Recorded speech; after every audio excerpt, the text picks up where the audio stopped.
The good news is you can do this. And I'm going to encourage you, whatever you've been through, my prayers are with you. My thoughts are with you. Hi, I'm Dr. Rolla, clinical psychologist. Today I'm glammed up. This is definitely not my typical look. My brother is 50 years old, my younger brother, and we are all glammed up for go for his party today. But I wanted to do this video for you just because I haven't posted for a few days now. And my topic today is how to help the brain of teenagers post-lockdown. How do you enhance the brain functioning of teenagers post-lockdown? Before I continue with this topic, please subscribe, press that notification bell so that you have immediate access to my videos. Also, please follow me on social media at Ask Dr. Rolla, AskDrRolla. A study has just been released, and I thought it was fascinating, but not surprising, that the brains of teenagers post-lockdown showed faster aging than normal. The brain is aging normally, anyhow, but still fully functional for a teenager, but there was a higher rate than expected for teenagers because after COVID-19 lockdown. What I love about this study is that the brain imaging was done way before COVID-19 pandemic. The people who did the study did not know that they would use that brain imaging to be measured after COVID. So when COVID came around and then the brains were measured again, they came to the conclusion that their brains had showed faster aging. And that is bad news in a sense because it shows us the tremendous stress and pressures that teenagers experienced during the pandemic, the isolation, their sense of safety being derailed, their perspective of the world and how they relate to others change with isolation, concern about being infected, their family members dying or the family members who have died, being put out of school and not being in school and having to learn a different way at home. All that, not having connection with their friends, caused tremendous stress for everybody, and particularly for teenagers who are in this very vulnerable stage of their development. And that makes sense, that their brains will show faster imaging. And this is powerful evidence of the effects of stress on the brain. We do know that when young people go through adverse childhood experiences such as trauma, war, or maybe the death of a parent in the childhood, their brains would also show tremendous stress as well. The good news is that the brain is neuroplastic.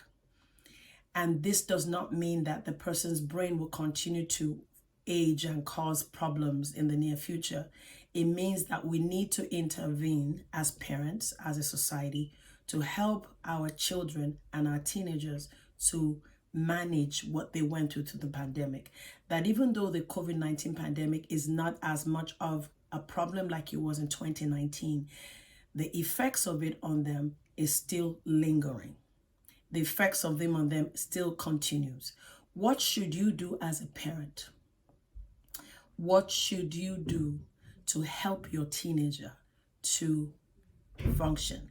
One of the things I loved about the study, the study results, is that somebody had commented, an expert, that the fact that the brain imaging is showing faster aging does not mean that this is a done deal where there can be no improvement. It talked about anxiety and depression, which many teenagers have suffered from as a result of the increased stress of the COVID-19. And he also talked about the fact that with help and support, things can definitely and will definitely improve. So let me go through what every parent should do, mentor, coach, family, community, church, community of faith must do to help young people. Even though this will be directed right here to parents because you are the ones and the guardians who are direct contact with the children, these are the things you need to look out for. Number one, understand that to reverse the effect of stress is going to be a process.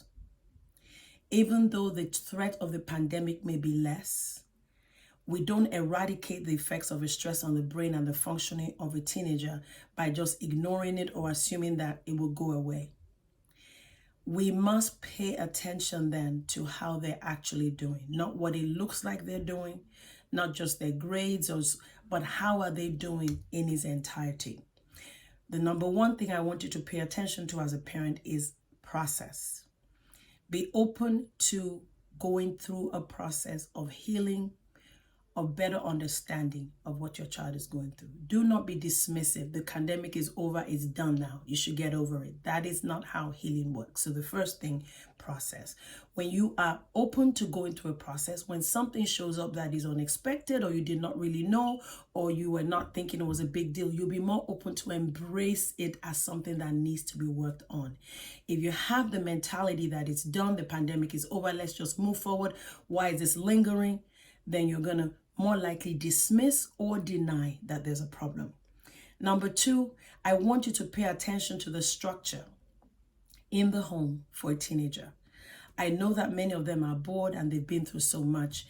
And as a parent, you're overwhelmed and you can say things like, let's just let them do what they want. That is not good for the brain of a teenager. The brain of a teenager needs structure. Time set aside for different things. Time set aside for play. Time set aside, even if they want to do social media or computer games. It's recommended that no more than 2 hours a day. It should not be more than that. You can split those 2 hours into 3 segments. Making sure that your young person is engaged in activities that are wholesome. Do not allow the sense of guilt that your child has gone through so much with the COVID-19 to open up the life of the teenager to just do what they like. That is not good for their brain. What does structure do? It creates that sense of predictability and that sense of control, which enhances the rest and digest nervous system. What does that do? It helps to cope with anxiety. It helps to cope with low mood. It helps to cope with depression. Structure is important. If you don't have structure, please establish it. Structure means when you get up, you do this. When you get up, you do that. Obviously, these structures are open to change, but there needs to be some expectations. You can put something on the wall for your teenager. You can sit down with your teenager and discuss what that structure will look like.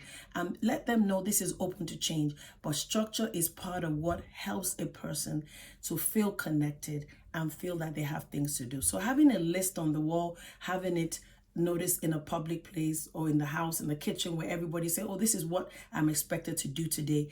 Whether that's taking part in the family chores, that feels a sense of belonging.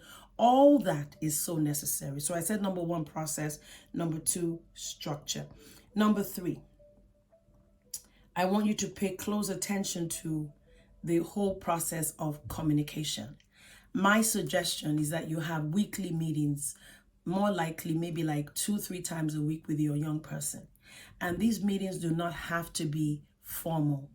We don't get a lot out of teenagers when we're questioning and badgering them. We get a lot out of them when we spend time with them. So when I say meetings, it sounds very formal, but I actually want you to set aside playtime to do an activity that your teenager enjoys, even if that's 30 minutes, 2 to 3 times a week to start with, and ideally if you can every day.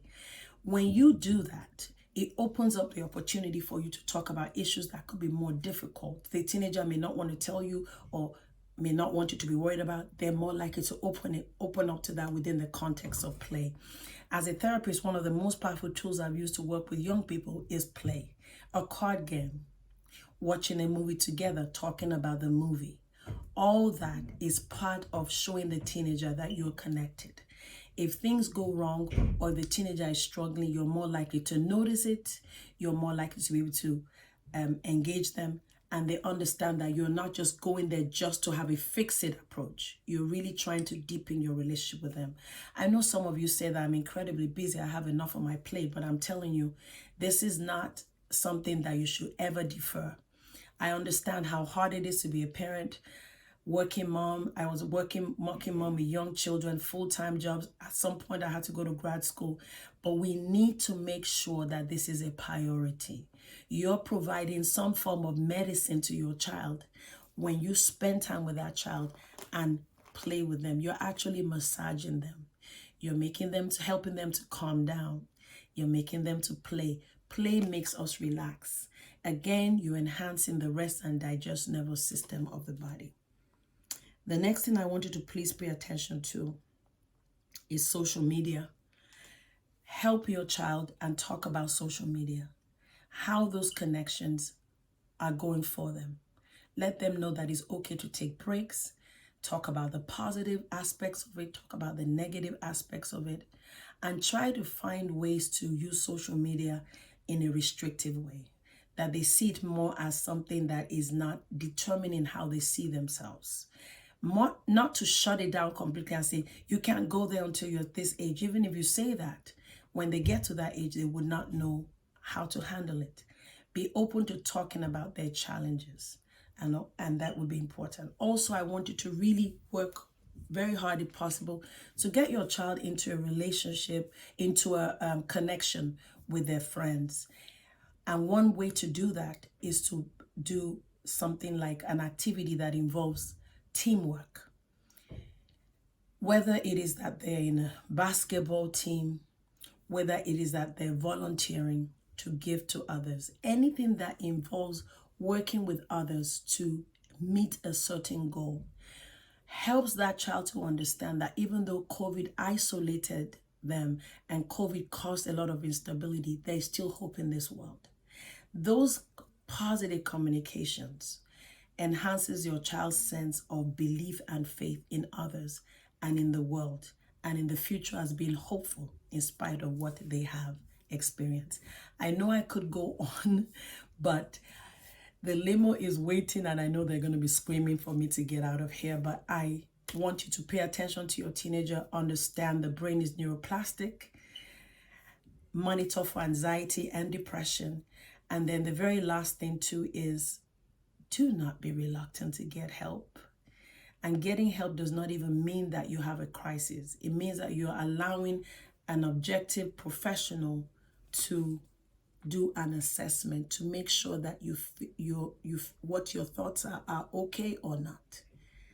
I would rather do a check-in, which I do every year with my doctor, do a mental health check-in. Send that child a message that you're not afraid to talk to somebody else, so that way they will not be afraid to talk to you.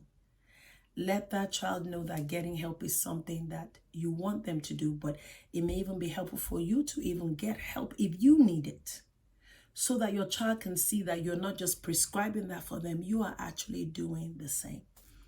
And then be vulnerable. Tell your child how the pandemic has affected you and that you can be empathetic towards what they're going through. I wanted to share this video with as many people as possible, and I'll talk to you soon. I'll take some pictures, I promise, and post it for you to see. Have a wonderful time and talk to you soon. Bye.